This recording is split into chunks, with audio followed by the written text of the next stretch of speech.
नमस्कार साथियों, जय हिंद, वंदे मातरम। जितने भी हमारे शिक्षक के अभ्यर्थी तैयारी करने वाले हैं साथियों, ये जितने भी आज हम प्रश्न जो लाए हैं वो ज़्यादा प्रश्न नहीं है। आपको मात्र यहाँ पे 25 प्रश्न है, जिसमें से आपको 20 आपका प्रीवियस ईयर से पूछा हुआ जो सबसे इम्पोर्टेंट। साथियों, यहाँ से मैं गारंटी ले रहा हूँ कि 10 से 8 नंबर आपको टकराएंगे। जिसमें आपका हिंदी के 5 प्रश्न लेकर आए हैं, तो वो 5 में से आपको 4 जरूर आपको आएंगे। तो साथियों, आपको पेपर 1 पास करना, क्वालिफाई करना अनिवार्य है। अगर जियो जो ही विद्यार्थी प्रथम फर्स्ट पेपर में पास नहीं करते तो सेकेंड पेपर जांच नहीं होगा। तो साथियों, आइए हम लोग बारी बारी से एक एक प्रश्न की ओर देखते हैं। आइए साथियों, कहता है राशियों की संख्या कितनी है। ऑप्शन दिया गया 12, 16, 20 या 15। तो इस राइट आंसर साथियों, एक का आंसर आपका पहला यानी 12 हो जाएगा। राशि मूलतः 12 है साथियों। आइए क्वेश्चन नंबर सेकेंड, रेशम के कीड़े को क्या कहते हैं। ऑप्शन दिया गया टीका कहते हैं, शहतूत कहते हैं, या कोकुन कहते हैं, या लदांग कहते हैं। तो साथियों, इज राइट आंसर आपका 2 का आंसर सी यानी कोकुन कहते हैं साथियों। आइए क्वेश्चन नंबर 3, केसर का सर्वाधिक उत्पादक राज्य कौन है।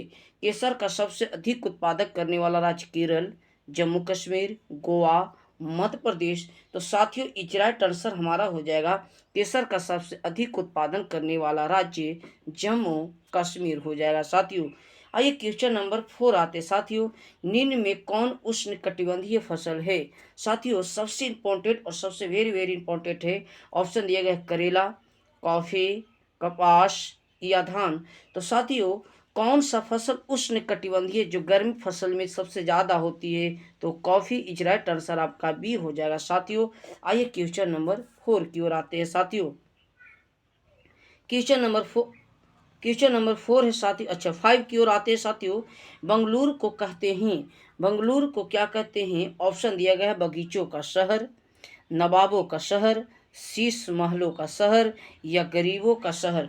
साथियों, बेंगलुरु को बगीचों के शहर के नाम से जाना जाता है। नवाबों का शहर साथियों लखनऊ को कहते हैं साथियों। एक प्रश्न आपको इस तरह से पूछेगा साथियों, कोई ज़्यादा लेवल ऊंच नहीं रहेगा, जो भी रहेगा वो सिंपल सा प्रश्न रहेगा।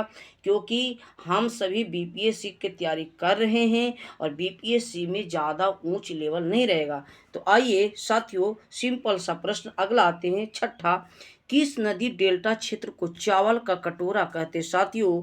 ऑप्शन दिया गया नर्मदा और ताप्ती को, कृष्णा और गोदावरी को, सोन और नर्मदा नदी को, नर्मदा और गंगा नदी को। साथियों, कौन सा नदी क्षेत्र है, डेल्टा क्षेत्र है, जिसे हम चावल का कटोरा कहते हैं साथियों। तो इज राइट आंसर आपका बी इज राइट आंसर हो जाएगा, कृष्णा और गोदावरी नदी साथियों। आइए साथियों, साथियों आप सभी को अगर वीडियो पसंद आए तो वीडियो को लाइक एंड शेयर जरूर करिएगा साथियों। मैं आपको सेकेंड इसी तरह से नेक्स्ट वीडियो लेकर आऊँगा, जो सभी पूछा हुआ प्रश्न ही चुन चुन कर आप लोग को 30 प्रश्न लेकर आऊँगा साथियों। तो आइए साथियों, जिसमें आपको 5 यहाँ पे हिंदी भी देखने को मिलेगा, जो सबसे इम्पोर्टेंट है। भारत में झूम खेती सर्वाधिक किस राज्य में होती है साथियों। केरल में, कर्नाटक में, कश्मीर में, या असम में। तो साथियों, इज राइट आंसर आपका डी हो जाएगा, पहाड़ी क्षेत्र में झूम कृषि का होती है साथियों। आइए क्वेश्चन नंबर नेक्स्ट, भारतीय कृषि अनुसंधान संस्थान की स्थापना कब हुई थी। साथियों, भारतीय कृषि अनुसंधान की स्थापना कब हुई। 2004, 1905, 2008, 1920। तो साथियों, इज राइट आंसर आपका बी हो जाएगा, 1905 में भारतीय कृषि अनुसंधान पूसा बिहार, याद रखिएगा साथियों, ये सबसे इम्पोर्टेंट क्वेश्चन है, पूसा बिहार में स्थापना हुई थी साथियों। क्वेश्चन नंबर 9, अनाज की रानी किसे कहते हैं साथियों। अनाज की रानी किसे कहते हैं, चावल को, गेहूं को, जौ को, या मक्का को। तो राइट आंसर साथियों आपका डी हो जाएगा, मक्का को अनाज की रानी कहते हैं साथियों। आइए क्वेश्चन नंबर 10 आते हैं साथियों, निम्न में कौन रबी की फसल है साथियों। रबी की फसल उसको कहते हैं, याद रखिएगा साथियों, जिसमें भूसा निकले वह रबी की फसल। जैसे देखिए साथियों, जब मटर को हम लोग दमते हैं तो उससे भूसी निकलती है, गेहूं को दमते हैं तो भूसी निकलती है, जौ को दमते हैं तो भूसी निकलती है। यानी रबी की फसल जो गर्म फसल होती है, गर्म समय में काट ली जाती है। तो याद रखिएगा साथियों, इनमें से सभी रबी की फसल है साथियों। आइए क्वेश्चन नंबर नेक्स्ट आते हैं साथियों। सबसे पुराना फल कौन है? सबसे पुराना फल किसे कहते हैं? ऑप्शन दिया गया साथियों, आम का, संतरा का, खजूर का या अंगूर का। तो इस राइट आंसर साथियों आपका सी हो जाएगा। सबसे पुराना फल जो है साथियों संतरा है। आइए, जितने हमारे शिक्षक अभ्यर्थी हैं, तैयारी करने वाले हैं, उन तमाम शिक्षक अभ्यर्थियों से हमें निवेदन करूंगा कि आप सभी अगर हमारे चैनल पर नए होंगे तो चैनल को सब्सक्राइब कर लीजिएगा। आइए क्वेश्चन नंबर 12, निम्न में तना का उदाहरण है साथियों। तना का इसमें कौन उदाहरण है? मुरली होगा, यहाँ पे मुरली लिखा गया, मूली, गाजर, आलू या अंगूर। साथियों गाजर और मूली जड़ का उदाहरण है साथियों, याद रखिएगा। गाजर और मूली जड़ का उदाहरण, लेकिन आलू साथियों आपका तना का उदाहरण है साथियों। केंद्रीय चावल अनुसंधान केंद्र कहाँ है साथियों? केंद्रीय चावल अनुसंधान केंद्र कहाँ है? ऑप्शन दिया गया जबलपुर, लखनऊ, कटक, भुवनेश्वर। तो साथियों केंद्रीय चावल अनुसंधान केंद्र आपका कटक ओडिशा में है साथियों। इजराइट आंसर आपका सी हो जाएगा साथियों। साथियों आप सभी ये बताएंगे कि 25 नंबर में आप सभी को कुल कितना अंक आया, कमेंट में हमें जरूर बताएंगे साथियों। अगर आपको यहाँ से 15 नंबर आ जा रहा है तो समझिए आपकी तैयारी बहुत ही वेस्ट है साथियों। आइए क्वेश्चन नंबर नेक्स्ट है, गाजर किसके कारण लाल होता है? गाजर किसके कारण लाल होता है? कैरोटीन के कारण, रेटिनॉल के कारण या लेक्टोमीटर के कारण या मैनोमीटर के कारण। साथियों गाजर किसके कारण लाल होता है? तो याद रखिएगा कैरोटीन के कारण। इज राइट आंसर आपका ए हो जाएगा साथियों। क्वेश्चन नंबर नेक्स्ट आते हैं, अंगूर का बगीचा कहते हैं, अंगूरों की बगीचा को क्या कहते हैं? अंगूरों का बगीचा, सॉरी साथियों यहाँ पे टाइपिंग में गलती है, अंगूरों का बगीचा किसे कहते हैं, यानी कौन सा शहर को कहते हैं? ऑप्शन है आपका नासिक को कहते हैं, केरल को कहते हैं, बेंगलुरु को कहते हैं या जयपुर को कहते हैं। तो इज राइट आंसर साथियों अंगूरों का बगीचा नासिक को कहते हैं। इज राइट आंसर आपका ए हो जाएगा। एक व्यक्ति को साथियों न्यूनतम कितना ग्राम प्रतिदिन दूध लेनी चाहिए? कितना? ऑप्शन दिया गया 100 ग्राम, 210 ग्राम, 240 ग्राम या 350 ग्राम। तो इज राइट आंसर साथियों आपका बी का 16 का आंसर 2 हो जाएगा, यानी 210 ग्राम लेनी चाहिए साथियों। आइए क्वेश्चन नंबर साथियों, ये जितने भी है वो NCERT और आपका 6 से लेकर के 5, 4, 7, 8 क्लास के जितना भी आपका NCERT बुक है उससे क्वेश्चन छाटा गया साथियों।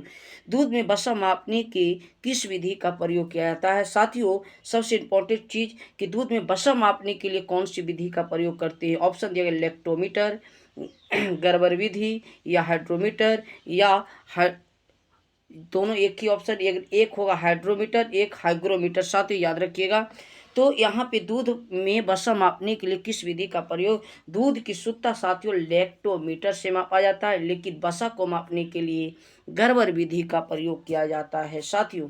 आइए क्वेश्चन नंबर 18, जलपाईगुड़ी कहाँ पर अवस्थित है साथियों? ऑप्शन दिया गया दार्जिलिंग में, नैनीताल में, कोलकाता में या भुवनेश्वर में। तो साथियों इज राइट आंसर आपका हो जाएगा दार्जिलिंग। जलपाईगुड़ी जो है याद रखिएगा जलपाईगुड़ी अवस्थित है दार्जिलिंग में साथियों। 18 का इज राइट आंसर आपका ए हो जाएगा साथियों। क्वेश्चन नंबर नेक्स्ट आते हैं।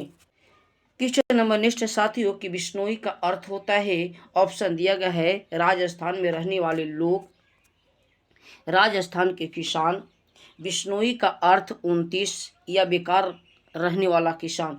साथियों ए बिश्नोई का अर्थ क्या होता है? ये NCERT का ही क्वेश्चन है। राजस्थान में रहने वाले लोगों को बिश्नोई एक जनजाति था, जो बिश्नोई का अर्थ ही होता है 29। याद रखिएगा साथियों सी इज राइट आंसर हो जाएगा। और क्वेश्चन आपका लास्ट है साथियों, उसके बाद आपको 5 आपका हिंदी मिलेगा। तो आप सही बताएंगे कमेंट में कि कुल कितने अंक आया होगा। तो साथियों मैं कल आपको इसी तरह से फिर 25 प्रश्न, जिसमें आपको कल 25 प्रश्न हिंदी का कराएंगे साथियों। हेपेटाइटिस बी किसके कारण होता है? एक साथ खाना खाने से, छिकने से, रक्त चढ़ाने से या दूषित भोजन खाने से। तो साथियों हेपेटाइटिस बी जो होता है वो रक्त को चढ़ाने से होता है। इज राइट आंसर साथियों सी इज राइट आंसर हो हो जाएगा 20 का। सी राइट आंसर हो जाएगा 20 का। साथियों आइए क्वेश्चन नंबर 21 आते साथियों, नील कमल में कौन सा समास है साथियों? बहुब्रीहि समास, द्विगु समास, कर्मधारय समास या द्वंद्व समास। साथियों बताएंगे कि नील कमल में कौन सा समास लागू किया गया साथियों? तो राइट आंसर आपका नील कमल यह कर्मधारय समास है साथियों। राइट आंसर आपका सी हो जाएगा साथियों। अगला आते हैं क्वेश्चन नंबर नेक्स्ट आते हैं साथियों, चतुर्भुज में कौन सा समास है?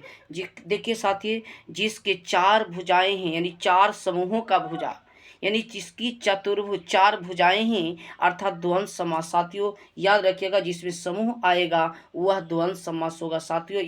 राइट आंसर आपका 22 का डी हो जाएगा। चतुर्भुज सॉरी साथियों द्विगु समास होगा, द्विगु द्विगु आपका द्वंद्व नहीं, जिसमें समूह का उच्चारण होगा वह द्विगु समास होगा साथियों, याद रखिएगा साथियों। आइए क्वेश्चन नंबर नेक्स्ट है, त्रिवेणी में कौन सा समास है साथियों? तो त्रिवेणी में देखिए तीन समूहों का, तीन समूह यानी त्रिसमूह, यानी त्रिवेणी में कौन सा समूह है समास है? तो त्रिसमूह जो आएगा साथियों वह द्विगु समासी होगा साथियों। आते हैं भला बुरा में कौन सा समास है साथियों? भला और बुरा, तो याद रखिए साथियों भला और बुरा जहाँ पे हलंत आपका लगल रहे, और रहे, यथा रहे या और रहे, तो याद रखिएगा साथियों वह द्वंद्व समास होगा साथियों। ये आपका ट्रिक। साथियों आपका लास्ट प्रश्न है कि जिसके पास घर न हो उसे क्या कहते? गृही, अनिकेत, अभिषेक या कंचन। तो साथियों जिसके पास घर नहीं होता है उसे अनिकेत कहते हैं साथियों। राइट आंसर आपका बी हो गया। साथियों आप लोग कमेंट में जरूर बताएंगे कि 25 नंबर में आपका कुल अंक कितना आया साथियों। साथियों नेक्स्ट आपको इसी तरह से प्रश्न लेकर आएंगे। थैंक यू, धन्यवाद। अगर आप मेरे चैनल पर नए होंगे तो चैनल को सब्सक्राइब कर लीजिएगा साथियों। थैंक यू, धन्यवाद।